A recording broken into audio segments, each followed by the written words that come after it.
And Gukesh, so professional, twisting the knife this way and that way and the other way.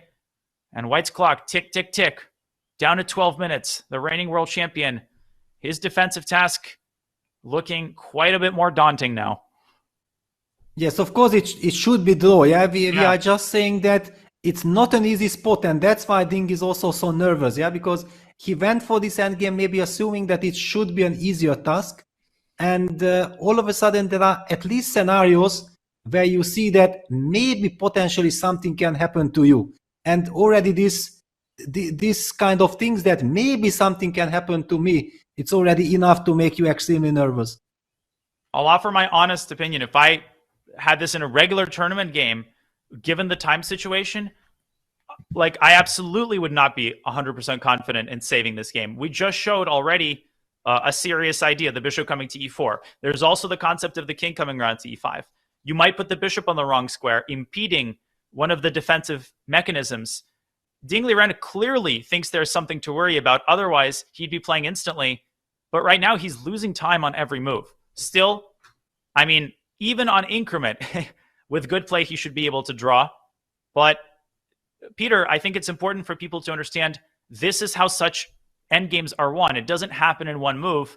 It happens when a player gets more and more nervous, loses time, and eventually something does give. Exactly. It's very unpleasant. Also, we see that Gukesh can always afford himself to just make an instant move, because he cannot spoil anything, yeah, unless he does not allow the trade of rooks or the trade of bishops. Just keeping the position going, it's great, it's good, yeah, you can do it instantly, and it's up to Ding. And just like he was thinking, what do I do with my rook on b4, he moved it to a4. Now after rook b2, he is worried. Look at this, how he's moving back and forth with his he's not able to settle in quietly that, okay, that's my setup. I know that, all right, it's scary, it's unpleasant, but there is no way forward for White. I'm not getting this signal from Ding Liren's body language, and that's what makes me a little bit nervous, because there are so much at stake, and if you're already nervous and not knowing what is your defensive setup, that can drive you crazy. And when you analyze such positions with an engine, you get completely the wrong impression, because you might follow the top engine line, which might even involve the black bishop getting to e4. Because the eval doesn't change, it stays at 0.00, you have no sense of when black makes progress from a human sense. Remember that if a bishop comes to e4, White's defensive task gets even narrower. So you have to look at this position and ask, is White's defensive task easy? Does White just get to sit and do nothing? Or does White have to find only moves? Even though the eval might be zeros in both cases, these are two completely different types of defensive tasks. Ding is under 10 minutes, bishop a8 on the board. Stop attacking my pieces, he says. Yeah, king f6. Played instantly by Gukesh. This is the advantage, this is the benefit of sitting on the stronger side, yeah, that you can always play a move. You know that you are trying to improve your position. Next move is maybe king e5. Maybe you already activate your bishop, and it's a poor Ding who has to kind of work out his next move as well. Rook a5 allows the bishop to start maneuvering. It's this weird situation where Zugzwang but not Zugzwang. Like every move is a drawback, and suddenly you have to choose kind of the lesser evil. Maybe the bishop can drop back to g2, and you could chill on this diagonal. But then, again, bishop a2 becomes a possibility. Rook f4 on the board. Yeah, he goes rook f4. Okay, it also does nothing, but he's maybe signaling that he wants to go rook f2, king h2.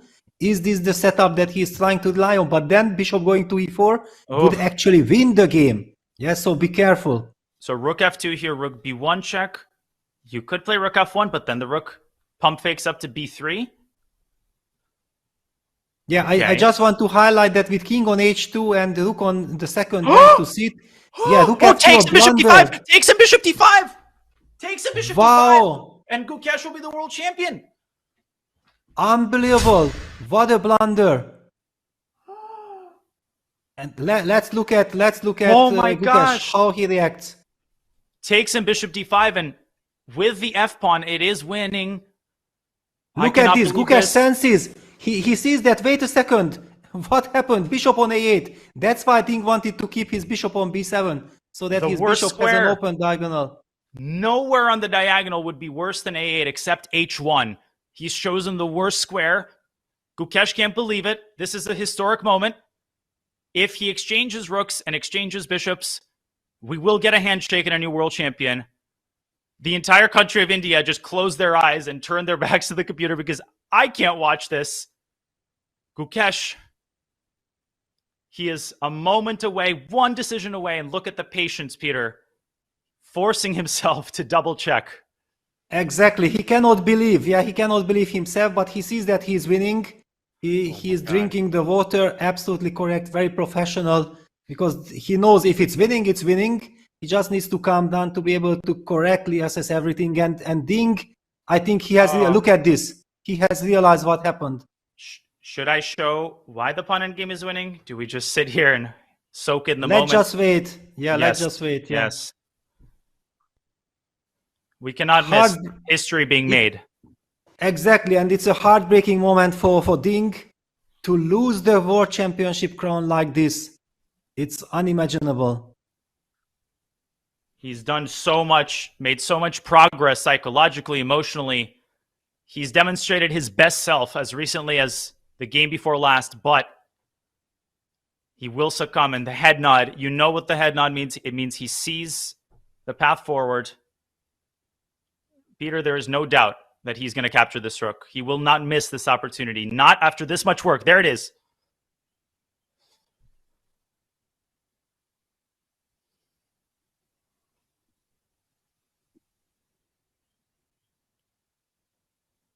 Yeah, the nerves. Total collapse by Ding Liren. Yeah, he captures the bishop, nothing else to be done.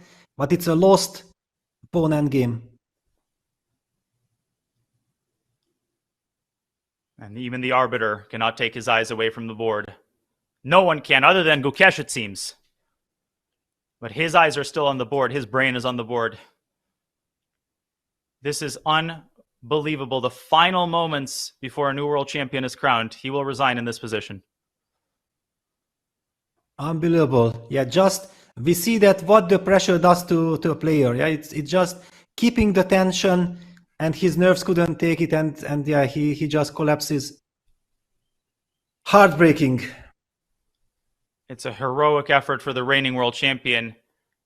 There was speculation he wouldn't show up to the match.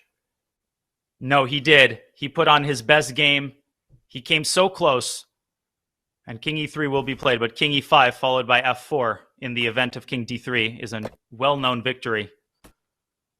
That's it. Heartbreak and euphoria all rolled into one scene.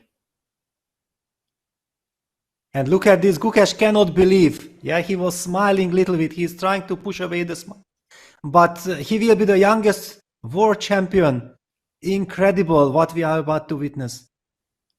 And he's earned it. Not a single part of the smile has anything to do with wallowing, with enjoying the anguish of his opponent. He deserves a smile. He has done so much work. He has come so far. The 18-year-old has demonstrated the skills of a champion, the play of a champion, and the composure of a champion. And he's going to defeat a very worthy opponent. A sip of water from Ding as he begins to come to terms with the disaster that struck in this final game. What a moment, Peter. Words can't capture the significance of this moment, and there it is.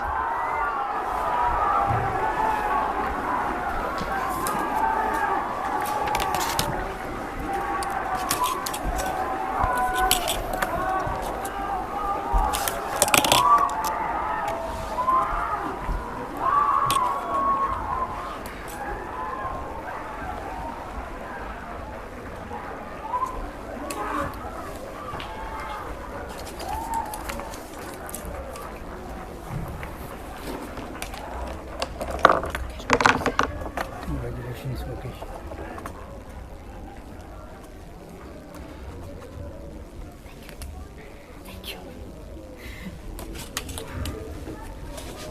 Incredible, and Gukesh is also crying. Amazing. What a picture.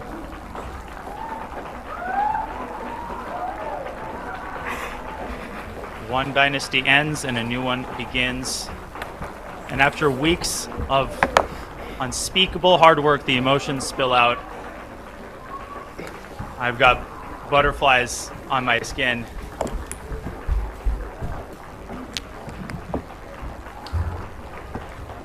How symbolic. Gukesh sets up the pieces like he always does, win or lose.